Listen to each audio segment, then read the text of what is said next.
Егер де сендер тамақтанып отқан кезде бисмилланы айтуды ұмытып кетсеңдер дейді да. Тамақтанып отсың, уже ортасына жартысына келіп қалғасын да, есіңе түсіп кетті. Мен бисмилланы айтпадым ғой мен. Ұмытып кетіппін ғой мен. Деген кезде пайғамбарымыз саллаллаху алейхи вассалам үйретеді да бізге не істеу керек.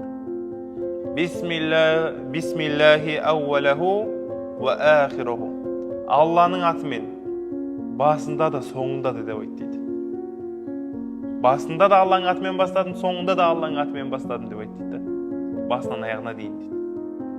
Сол үшін осы дұғаны жаттап алыңыздар. Егер ол мүмкін ғой. Адам ұмытшақ өзі негізі. Дұрыс па? Адам ұмытып кетуі мүмкін.